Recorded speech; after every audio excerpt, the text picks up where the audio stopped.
Shavua Tov, on se retrouve pour le résumé du cours du Rav Ginsburg de vendredi de la parashat Vaishlach, tiré du Dvar Malchut du Rabbi. Donc on sait qu'il y a 4 parachiotes qui nous racontent la vie de Yaakov et qui se pratique, ces 4 parachiotes sont lus pendant le mois de Kislev. Donc c'est automatique qu'il y a un lien avec le mois de Kislev et ces 4 parachiotes et la vie de Yaakov. Donc Toldot et Vayetse sont lus dans la première partie du mois de Kislev et Vaishlach et Vayeshev sont lus dans la deuxième partie du mois de Kislev. On sait que Yaakov a déjà eu affaire avec Esav pour récupérer les brachot de son père, puis après il va chez Lavan et il arrive chez Lavan, il a 77 ans. Et de 77 ans à l'âge de 91 ans, il met toutes ses forces dans son travail. On sait qu'il n'a même pas une nuit de sommeil. Et quand il finit de travailler chez Lavan, alors Akadosh Baruch Hu lui dit qu'il doit retourner chez son père. Et là, Yaakov Avinu, au lieu de retourner chez son père, il envoie des messagers à Esav. Et on se pose la question, mais pourquoi il va voir Esav? Il se met en danger, lui et sa famille. Il sait que Esav, il veut le tuer. Mais pourtant, il lui envoie des messagers et il retarde donc l'ordre d'Akadosh Baruch Hu de retourner chez son père. Et on sait que d'ailleurs, s'il était retourné chez son père, il aurait peut-être pu voir sa mère vivante encore une fois. Mais il préfère s'attarder pendant 1 an et demi pour rencontrer Esav. Donc on comprend qu'il y a une grande importance. Mais pourquoi? Et donc il s'est préparé à cette rencontre avec Esav. Et Yaakov pensait rencontrer Esav et ensuite retourner chez son père et vivre la Géoula. Et malheureusement, après, il y a eu l'histoire de Yosef, etc. Donc le Rabbi explique, mais quand même, il a eu des moments de Géoula où il a pu vivre vraiment des moments de paix pendant 15 ans en Israël avant que l'histoire de Yosef et pendant les 17 ans où il a vécu en Égypte. Donc le Rabbi nous explique que toute l'histoire de Yaakov, en fait, comme on sait que Maaseh Avot, Siman et Banim, Yaakov, il nous a ouvert le chemin de notre Avodat Hashem. On sait que Abraham Avinu et Yitzhak Avinu, ils sont restés en Eretz Israël, leur service était plutôt un service spirituel. Mais Yaakov, c'est le premier qui a commencé à descendre dans le monde et travailler avec Esav, avec Lavan. Yaakov comprend toutes les Neshamot d'Israël. Yaakov sait que dès qu'il a fini son travail avec Lavan, alors il peut s'avancer vers la Géoula. Comment c'est possible? Parce que c'était beaucoup d'années avant Matan Torah. Mais Yaakov Avinu, il a accompli toute la Torah.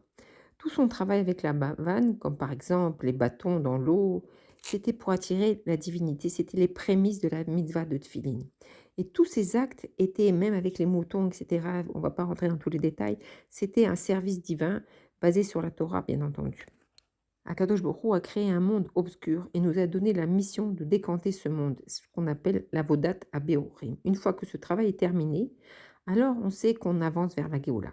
Donc Yaakov Avinu finit son travail de décantation du monde de Lavan et veut rencontrer Esav parce qu'il sait que c'est la prochaine étape, c'est la Géoula, et que cette Géoula ne peut s'accomplir que avec Esav.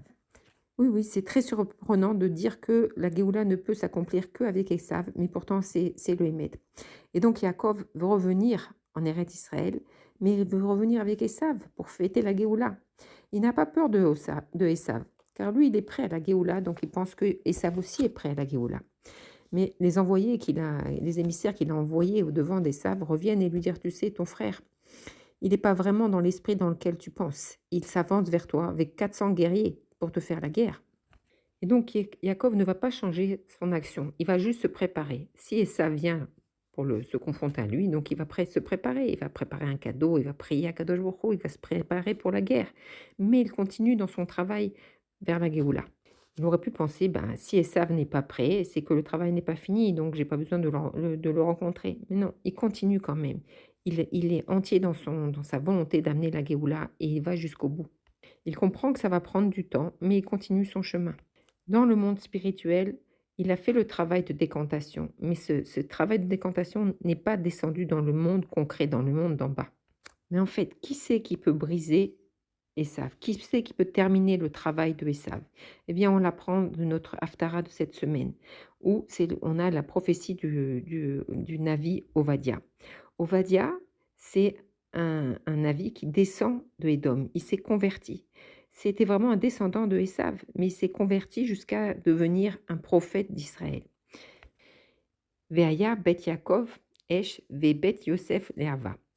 La maison de Yaakov sera un feu, la maison de Yosef une flamme, la maison d'Esav un amas de chaume. Ils le brûleront et le consumeront, et rien ne survivra de la maison d'Esav. C'est vraiment extraordinaire. Qui c'est qui prédit la fin de Esav? C'est un descendant d'Esav. Cette névoie, bien entendu, est totalement liée à la Géoula, puisqu'à la fin, c'est Va'alu Moshi'im be'ar Tzion ishpot et ar Esav ve'ayita l'Adonai amelocha. C'est ce qu'on dit tous les jours dans la Tfila. Et donc, Yaakov, il va rencontrer Esav et il comprend qu'Esav n'est pas prêt.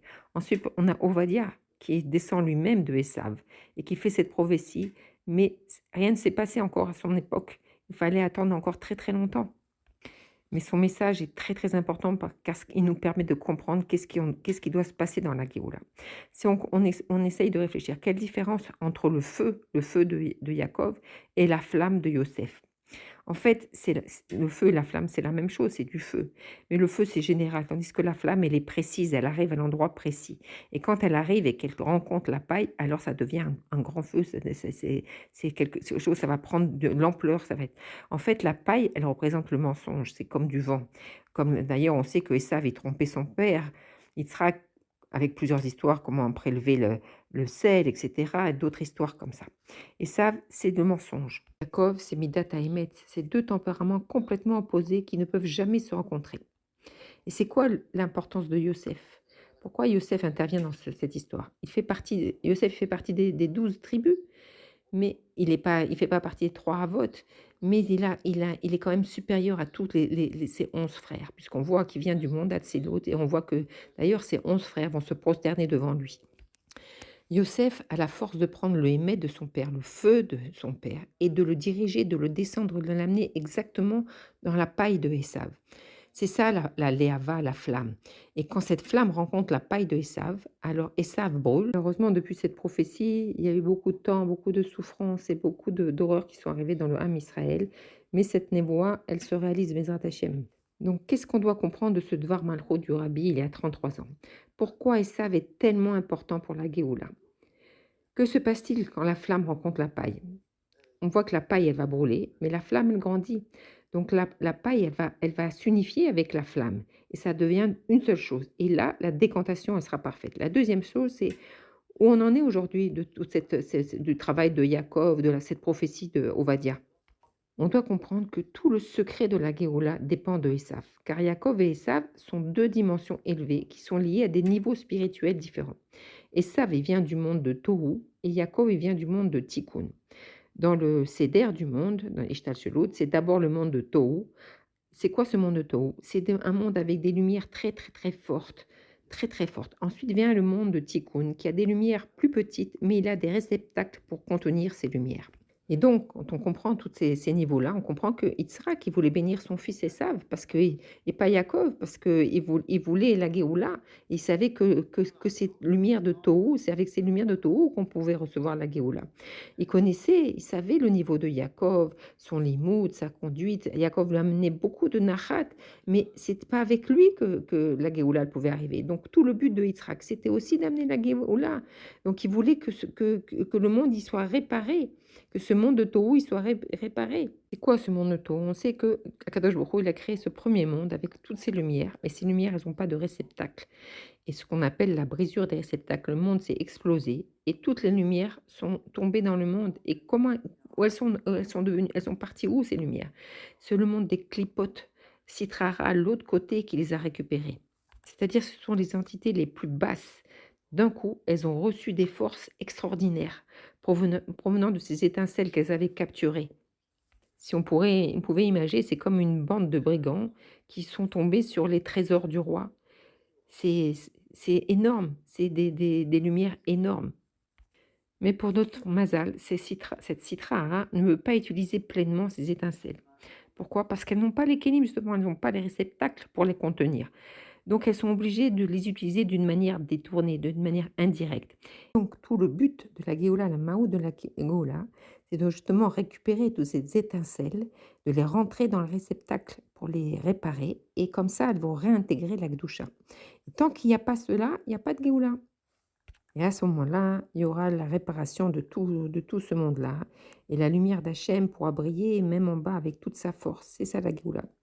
On comprend bon, pourquoi Yitzhak voulait tellement bénir Esav pour réparer ce monde de Tohu. Mais Rivka était plus réaliste. Yitzhak plus spirituel. Elle voit que les brachot ne vont pas aider Esav à faire ce tikkun de ce monde-là, mais au contraire, elles vont augmenter la force de la Touma. Yaakov Avinu, lui, vient du monde de tikkun, avec des petites lumières, mais beaucoup de réceptacles. Qu'est-ce qu'il a à voir dans cette affaire? Où doit se situer Yaakov? Car on l'a dit, c'est Esav qui doit être réparé. En fait, le seul qui peut réparer Esav, c'est Yaakov. Parce que justement, il est petit et il est prêt à renoncer à son droit d'aînesse. Et comme on sait toute l'histoire de Yaakov qu'il a récupéré après, il est capable de renoncer à beaucoup de sa lumière pour arriver au but. Toutes les lumières de la Géoula, elles sont chez Esav, mais tout le but, c'est justement qu'elles arrivent chez Yaakov. C'est par un moyen détourné, elles doivent revenir à Yaakov. C'est pour ça que lui seul, il peut réparer. Lui seul, il peut s'occuper de Esav. Comment il va faire? Eh bien, il doit justement renoncer à tout son limud Torah, à tout son service d'Akadosh Baruch Hu, toute sa gdusha. Toute sa vie, il a étudié la Torah chez ses parents, puis après chez Hachem et Ever. Jusqu'à l'âge de 74 ans, il était occupé 100% de son temps à l'étude de la Torah, sans même dormir quand il était dans les yeshivas. Il ne dormait pas. Et Yaakov, pour justement réparer ça, il doit abandonner toute cette lumière, toute cette Torah, son temps passé à la Torah. Et non seulement ça, il doit descendre dans l'endroit le plus bas, l'endroit de toutes les clipotes, et avoir affaire avec Esav, avec Lavan. Et on voit déjà dès le début sur son chemin comment il parle avec Eliphaz qui est venu le tuer, le fils de Esav est venu tuer Jacob, et comment avec beaucoup de diplomatie il a réussi à se sauver. Puis avec Lavan, combien Lavan le trompe combien de fois pendant plus de 20 ans. Mais à la fin, il arrive à récupérer toutes les étincelles tombées chez Lavan. En fait, Lavan, il détient les clés des étincelles d'Esav. Esav a les étincelles les plus fortes qui ont été attrapées par les clipotes. Et ça se situe au niveau des 3 clipotes méotes, tellement impures qu'il est impossible de s'y approcher et de les réparer. La seule chose, c'est de les repousser. Mais toutes ces étincelles d'Esav, leur clé, elle se trouve dans la clipat Noga. Et cette clipat Noga, elle est détenue par Lavan. Et donc Yaakov sait que dès qu'il se sera occupé des étincelles de Lavan, qu'il aura décanté la clipat de Lavan, alors Esav ne pourra plus, il n'aura plus de force. Ces clipotes méotes, elles n'auront plus de force pour grandir, puisqu'il n'y aura plus la clé de Lavan. Et donc, quand naît Yosef, Yaakov comprend qu'il a fini son travail. Et on voit après, Akadosh Baruch Hu lui donne l'ordre de rentrer chez lui. Et donc, il récupère ses femmes, les 4 filles de Lavan, puisqu'on sait que les deux servantes étaient aussi les filles de Lavan. Et il récupère tous les biens qu'il a amassés chez Lavan. Et en fait, c'est toutes les nitzotzot qu'il a récupérées de chez Lavan. Donc Lavan est réparé, comme on voit, il se sépare dans le shalom avec Yaakov. Et donc, il retourne à sa source. Mais où en est Esav? Yaakov est persuadé que Esav est décanté déjà. Et comme on l'a dit, les Mélachim viennent lui dire non, non, pas du tout. Il se prépare à la guerre. Donc il comprend que son plan ne fonctionne pas. Il faut qu'il change sa manière d'agir. Esav d'en bas n'est pas en fusion avec sa racine. Il est différent. Yaakov Avinu, il a réussi à réparer le Esav spirituel. Comme on le voit, c'est écrit dans la Torah, avant que Yaakov rencontre Esav, il a rencontré d'abord son ange. Il se bat toute la nuit avec lui. Et à la fin, l'ange le bénit et il lui confirme toutes les brachot.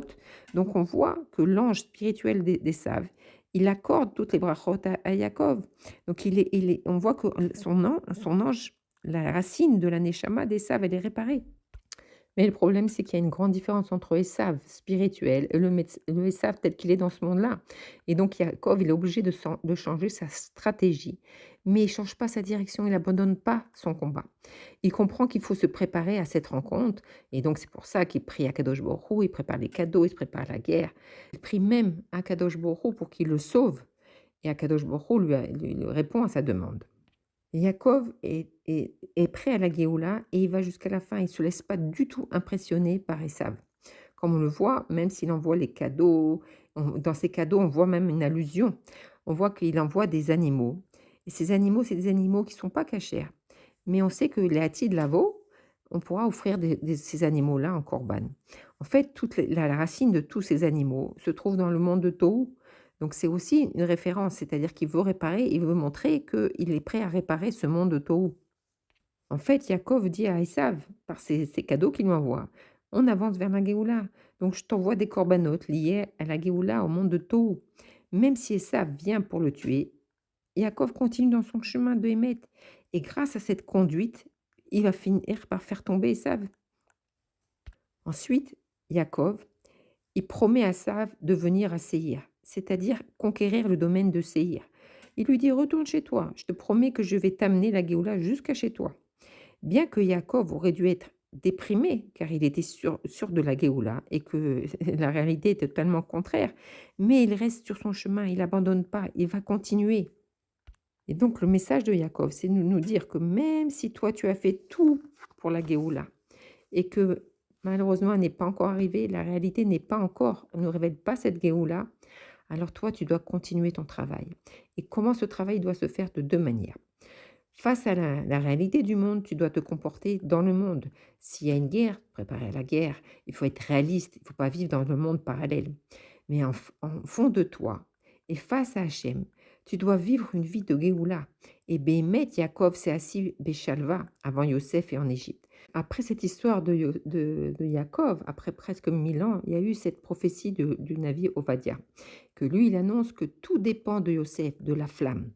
Et donc, par ce travail de Beth Yosef, comme il dit, alors Beth Yosef, c'est un sujet divin, mais ce sujet divin qui peut descendre dans la réalité du monde, qui peut rentrer vraiment dans le monde matériel. Et grâce à ce travail-là, alors cette flamme, elle va réussir à brûler la paille de Esav et faire remonter et de décanter Esav. En fait, le rabbi, il y a donc plus de 33 ans, nous raconte, nous explique tout le secret de Yaakov, tout ce qui s'est passé. En fait, Yaakov, on appelle Yaakov, il est le petit et Esav le grand. Et donc, c'est comparé au soleil et la lune. La lune, elle renonce à sa lumière pour refléter celle du soleil. Et si on compare la lumière du soleil et la lumière de la lune, alors c'est l'histoire de Esav et de Yaakov. La lune, c'est le petit luminaire comme Yaakov, et le soleil, c'est le grand luminaire comme Esav.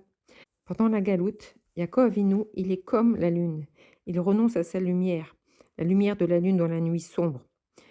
Mais en fait, c'est comme un exercice. En fait, quand on voit la lune régresser la deuxième partie du mois, on voit qu'elle se diminue de jour en jour jusqu'à disparaître complètement. Mais en fait, le rabbi nous explique que ça, c'est que seulement ce qu'on peut voir à l'œil. Mais en vérité, elle est en train de révéler sa valeur profonde. Quand Hachem a créé le monde, il a créé ces deux grands astres. Mais la lune, elle est venue se plaindre à Hachem. Et elle lui a dit, mais il ne peut pas y avoir deux rois avec une seule couronne. Qu'est-ce que ça veut dire? C'est-à-dire que Hachem a créé le 4e jour de la création, le Yom Revi'i, le soleil et la lune. Et il n'y avait qu'une seule couronne au-dessus d'eux. En fait, la lune, elle a reproché à Kadosh Baruch Hu, elle s'est plainte à Kadosh Baruch Hu en lui disant, Kadosh Baruch Hu, tu veux qu'on brille de notre grande lumière, mais si on brille de notre grande lumière, on verra plus la couronne, on verra plus que c'est toi qui es au-dessus de nous. On verra que notre lumière, comme on voit les rayons du soleil, ils empêchent de voir le soleil lui-même, parce que les rayons, ils sont tellement forts qu'ils nous aveuglent. Et l'homme, il verra pas que c'est toi qui es au-dessus de tout ça. Alors Akadosh Baruch Hu, il me dit, ah très bien, puisque tu as pensé à ça, alors va et retrécis-toi. Et si tu renonces à ta lumière, alors après grâce à ce Mérusirut Nefesh que tu vas faire, alors Bezrat Hashem, de Lavo, je vais te redonner ta lumière, et toi et le soleil, vous pourrez briller d'une grande lumière, mais ça n'aveuglera pas, on verra la couronne qui est au-dessus de vous. Et donc, on comprend que la Lune et Yaakov Avinu ont accompli le même travail. La Lune, presque pendant plus de 6000 ans, a accepté de renoncer à sa lumière propre. Et Yaakov aussi, il est descendu dans la galoute la plus profonde. En fait, tout ça, pourquoi? C'est parce que toutes ces étincelles de Gdusha, les étincelles surtout qui ont été attrapées par les clipotes méotes et la clipate noga, elles sont en captivité dans ces clipotes. Et le Ham Israël, il est descendu dans la galoute pour justement récupérer ces étincelles qui sont cachées des fois dans les clipotes, très très difficile de les récupérer. Et c'est d'ailleurs ces clipotes qui donnent aux nations du monde la force et le pouvoir de nous atteindre, que Dieu préserve. Mais le Ham Israël, comme Yaakov Avinu, il supporte toutes les ruses de la vanne pour justement arriver au but. Et donc le Ham Israël, il est descendu dans la galoute mamash. Il a rencontré ces 3 clipotes méod, c'est-à-dire toutes les souffrances physiques et toutes les perturbations. Mais on ne se détourne pas de notre avoda, on veut la Géoula. Et là, c'est différent de Yaakov Avinu, parce que Yaakov Avinu, il a pu servir Kadosh Baruch Hu dans sa galoute. Et grâce à tout ce travail, il a récolté toutes les étincelles et les a renvoyées à leur source. On voit même que même le fait que Lavan, il va changer plusieurs fois son salaire, il a pu comme ça récupérer toutes les netoutsot qui étaient chez les différents moutons. Et donc, puisque l'avodat à Beruchim, il a fait que Esav est devenu de la paille, tout le travail qu'on a fait, ça affaiblit Esav, et Esav il est devenu comme de la paille. C'est-à-dire que lui-même, il a été déconnecté du mal. Et tout le but, c'est que sa méchanceté, toute sa maout, elle se transforme en bien. Et donc le rabbi vient nous annoncer que tout ce travail de décantation du monde, tout ce long processus est terminé. Et qu'est-ce qui a provoqué ce changement? C'est le dévoilement de la chassidoute. Et c'est justement la fête du 19 qui se lève, Chag HaChagim. Et le rabbi pose la question, toutes les fêtes de la Torah, hein, Sukkot, Pessah, Purim, sont fixées dans la première partie du mois, quand la lune, elle éclaire de sa pleine lumière, parce que ces fêtes, elles sont liées avec le dévoilement de la lumière, comme on dit, avec les rayons du soleil, des rayons de la lune, les rayons du soleil, et pas avec l'essence. Mais Hanouka et le 19 qui se lève se passent dans la deuxième partie du mois, quand la lumière de la lune, elle descend, elle se restreint jusqu'à disparaître totalement. Et quand la lumière, elle diminue, alors ça révèle la vraie valeur de la lune, le Etzem, la source de la lune, la couronne, c'est-à-dire la couronne elle-même. Et c'est pour cela que ça s'appelle Chag HaChagim, parce qu'il y a 126 ans a commencé ce dévoilement de la Torah de Mashiach. Les sages nous enseignent que toute la Torah qu'on a étudiée depuis Matan Torah dans ce monde, c'est comme du vent, un souffle par rapport à la Torah de Mashiach. Parce que toute la Torah, elle est comparée à cette lumière dévoilée. Pour cela que la Torah, Matan Torah, ça a été donné au mois de Sivan, qui est le 3e mois, le mois de l'été, de la chaleur, de la lumière, où les jours ils sont très longs. C'est le dévoilement de la lumière. Mais le 19 qui se lève, lui, c'est le mois qui se lève, c'est le 3e mois de l'hiver. Les nuits sont les plus longues, il fait froid, il n'y a pas de dévoilement de lumière. Mais Dafka, parce que comme on l'a dit, parce qu'il n'y a pas de dévoilement de lumière, il n'y a pas les rayons, mais il y a le Etzem. Alors se dévoile l'essence, comme la lune qui a renoncé à sa lumière pour dévoiler la couronne. Et Dafka, quand tu vas renoncer à ta lumière et qu'à la fin va se révéler la couronne, alors tu vas éclairer de nouveau avec ta vraie lumière. Et tout cela grâce à ce Messirut Nefesh de la lune et du Ham Israël pendant plus de 2000 ans. 2000 ans, c'est impensable quand on réfléchit à tout ce qui s'est passé dans ces 2000 ans, toutes ces souffrances et cette séparation avec Akadosh Baruch Hu. Mais le grand chidouche du Rabbi dans notre génération, c'est qu'il nous annonçait Nistama Avodat Beorim et terminer le travail de Beorim. Ce travail que Yaakov Avinu a accompli spirituellement, le Ham Israël, il l'a fait concrètement, il a terminé la décantation de Esav. Et le Rav Ginsburg a terminé en disant, si on peut dire, qui représente Esav dans notre génération? C'est Trump. Et on voit que Trump lui-même, il n'est pas juif, mais que toutes ces étincelles, elles sont réparées. La preuve, c'est que ses petits-enfants sont juifs. Et il est contre tous les autres pays, et il fait du vrai chesed avec Israël. Pas du chesed pour se montrer, mais du vrai chesed. Il est contre tout le monde et il brûle la paille. Et c'est ce que le rabbi a annoncé il y a 33 ans. Nigmara avodat abiruim. Et que l'on ne doit plus faire ce travail. C'est-à-dire qu'on ne doit plus s'occuper de faire ce travail-là. On doit faire un travail qui est totalement différent. Dans Avodat Abiruim, il faut récupérer les étincelles qui sont enfoncées dans la clipa, et même dans la clipa très très profonde, et les ramener vers leur source. Ce qu'on appelle dans le langage les halot anitzotzot. Et le rabbi dit, c'est quoi notre travail d'aujourd'hui? Le travail d'aujourd'hui, c'est amshacha, c'est attirer. Et donc cette Géoula qui existe dans le monde du Hémet, on doit la descendre dans ce monde-là. Chose que Yaakov Avinu n'a pas réussi à descendre, la décantation des sables dans ce monde-là. Il a réussi juste dans la racine. Pourquoi? Parce qu'il n'avait pas encore la flamme. Yosef Avinu, Yosef, il était encore petit, il ne pouvait pas faire ce travail-là. Mais dans les dernières générations, on voit que s'est levé l'Admor Azaken, Tzadik Yesod Olam, et que lui, il a travaillé au niveau de la source, comme Yaakov Avinu. Il a commencé à révéler la Torah de Mashiach. Mais cette Torah de Mashiach, elle était encore dans le monde élevé comme Yaakov Avinu. Et que pour la descendre dans ce monde-là, il faut la flamme. Il faut la flamme de Yosef. Et cette flamme de Yosef, elle est arrivée dans la 6e génération par le rabbi Yosef Yitzhak. C'est la flamme. Comme on voit que toute cette Torah de l'Anmorazaken, tous les Chidushim, toute cette nouvelle Torah que l'Anmorazaken a commencé à révéler, elle a commencé à être diffusée par le rabbi Rayatz et le rabbi Melech HaMashiach. Comme on voit que le Navi Ovadia ne dit pas Yosef, mais Beth Yosef. Et par là, on comprend que c'est pas seulement le rabbi Rayatz qui a commencé son travail, mais c'est toute la maison de Rabbi Rayatz. Et comme le rabbi, il allusionne par le fait que la fille du rabbi Rayatz s'est mariée au rabbi Melech HaMashiach, qui a succédé au Rayatz. Et donc par cela, la flamme, elle est arrivée dans tous les coins du monde et a décanté Esav et Dom. Et pour cela, si Yaakov Avinu a cru que Esav était déjà décanté, mais pas dans la réalité, il a quand même continué son travail. Et à plus forte raison, aujourd'hui même, on sait que Esav est déjà décanté entièrement, et dans sa racine spirituelle, et dans ce monde-là. Et même si on voit le contraire avec nos yeux, même si on voit les choses qui sont perturbées, comme les 400 hommes qui sont venus à la rencontre de Yaakov, on doit continuer et demander à Kadosh Baruch Hu que l'on veut vivre la Géoula concrètement. Cela, ça doit commencer déjà a priori dans nos vies. On doit repousser l'obscurité en nous, ne pas se laisser perturber par le monde, par tout ce qui peut se passer, les informations, par tout ce qu'on peut entendre et ce qu'on voit aussi, des réalités qu'on voit. Mais on doit être sûr à l'intérieur de nous que la Géoula, elle est là et qu'on doit déjà l'installer en nous.